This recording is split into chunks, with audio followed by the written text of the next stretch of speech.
If you're out in the orchards, you may come across one of these, a feeding station for abandoned dogs, put here by volunteers who spend 4 to 6 hours per day filling them up.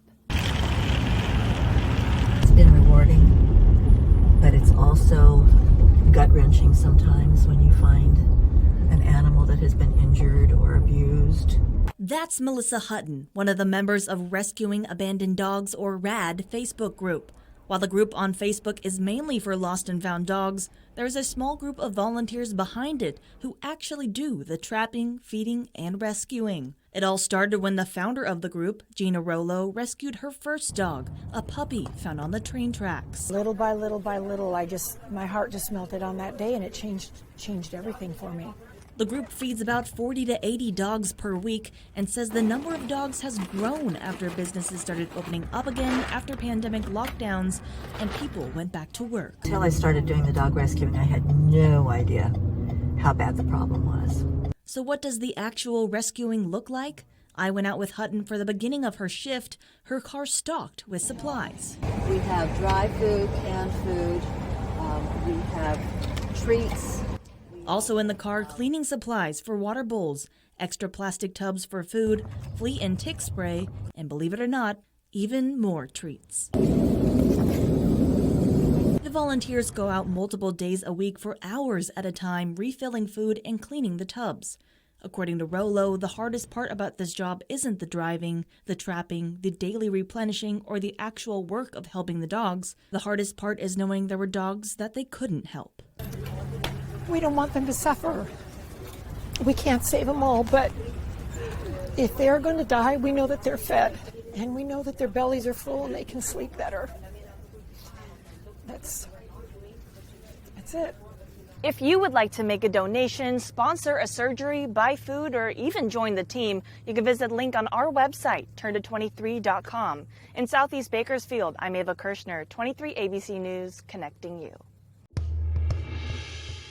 If you see everything falling apart because of choices, especially money, it just makes you realize that they're not here for the right reasons. And it affects everybody, especially the children, especially like adults as well. These are the thoughts of Erica Mendez, who was a parent of a Fairfax District student and also a member of Fairfax Junior High's Parent-Teacher Association, called the Booster Club. During her time in the PTA, she's worked closely with Palmer Mullen. After hearing about Mullen's felony charges of misappropriation of public funds, falsification of election documents, voter fraud, among others, she says she hopes the next board members bring change for the good. I think in his position, it was really upsetting as a parent because we got to see both parts, as a staff and then as a member. And I could have even said as a friend, because I would work with him. Doing that back to your own staff or your own people is just a little upsetting.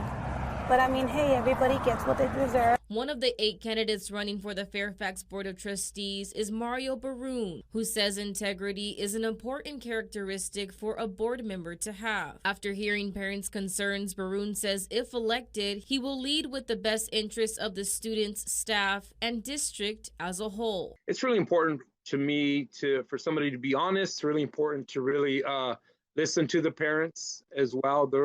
Those are the ones that are sending their kids to school every day. Those are the ones that are seeing their kids, the needs. If I'm elected, I'm definitely going to be a good listener to our parents and the community. Sasha Palomo is also a parent of a Fairfax District student and says her hope is for the next members to properly allocate the district funds. She is optimistic that the district's Board of Trustees will improve overall. The way that funds are being allocated and making sure that they're actually being used for our students' benefit and not for personal reasons. I know the next person will bring a positive light into our district and hopefully bring new things with them and new light, so that way all of that negative energy can just be gone. Breanna Polk, 23 ABC News, connecting you. Ukraine's national energy company is urging people to, quote, charge everything from battery packs to phones as 4-hour-long blackouts begin today across Ukraine. The power supply shortage blamed on Russian attacks.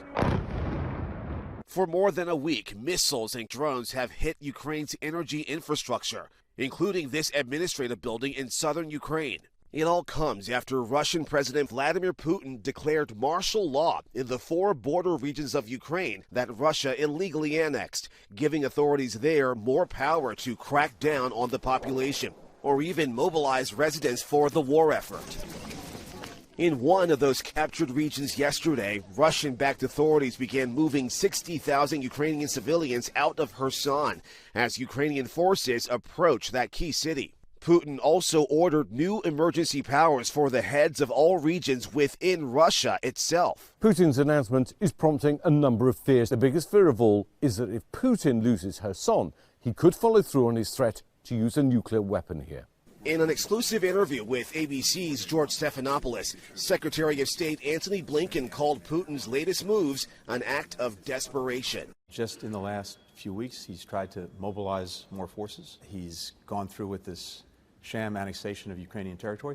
Now, in saying that he's declaring martial law in places that he claims have people who somehow want to be part of Russia, that speaks to his desperation. But also in parts of Russia, it seems like he's preparing for all-out war.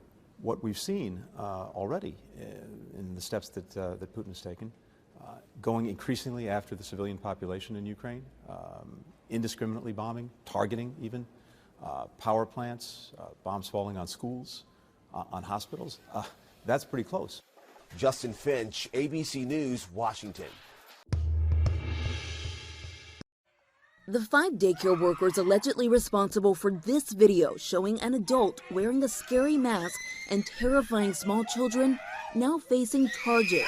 We started looking into the case to see, what facts there were out there to corroborate that video and kind of where that might lead them to pursue criminal charges. According to the Monroe County Sheriff's Office, Sierra McCandles, Oceana Kilburn, Jennifer Newman, and Cheyenne Shelton face 3 felony counts of child abuse. Tracy Huston is charged with 2 misdemeanors, including a simple assault charge against a minor. It all stems from an incident where you can see a daycare worker wearing a Halloween mask, appearing to intentionally scare the children. At one point in the 2-minute video, even chasing and grabbing a toddler. Caitlin Johnson says her 2-year-old son is still showing signs of trauma and hardly sleeping through the night. She had this message for the arrested daycare workers. I hope you're enjoying jail, and I hope you realize what you've done is serious, and it's not a joke, and it's nothing to laugh at. The owner of the center, who hasn't been charged, says she wasn't aware of what was happening, adding that the behavior of the workers is not tolerated. The sheriff hoping others might think twice before pulling a similar stunt. Just the attention that's been given to this at this point might keep something like this from happening, or people to look into what's going on, in their daycare facilities. A grand jury will meet next year to decide whether there's enough evidence to indict those former workers on felony charges for that case to move forward. I'm Morgan Norwood, ABC News, Los Angeles. Here's your windup. 2, 3. Oh, and Frank with a big shot. A viral hit. Wow. Going mainstream. I think that's absolutely cool. Looks like you have to have a pretty thick neck to be able to withstand this. Various reactions to scene slap fighting, a growing underground sport finding popularity the last few years on social media and a source of entertainment for LaRae Williams. TikTok, Instagram, just scrolling, they always have them, but it's mostly like in other countries. But not anymore. The Nevada State Athletic Commission unanimously approved to allow sanctioned slap fights in the state. So hopefully we'll be the first to regulate this, and hopefully other jurisdictions and other communities, states, and countries will do the same. But the knockout point for Chairman Stephen Klubeck, fighter safety. The state's involvement maintains a focus of health and matchmaking integrity like weight classes. It'll mimic pretty much UFC or MMA with professionals that have been in this sector before, so we're comfortable with the promoters. Looking at it seems kind of ridiculous to me. But fun? Would be fun to watch. and possibly bet on. In a statement, the Nevada Gaming Control Board tells me it does not issue a specific approval for wagers to be accepted on a new sporting event or league, so an event can typically be wagered on as long as it meets the general criteria set forth in the regulations. That means it's up to the licensed sports books. Looking at permitted wagers, this type of competition falls under the rules. I think that'll be a good sport to have out here. Leaving Williams anticipating when she can attend an in-person match. Yep, I'll be there in the crowd. I won't be getting slapped though, that's what I won't be doing.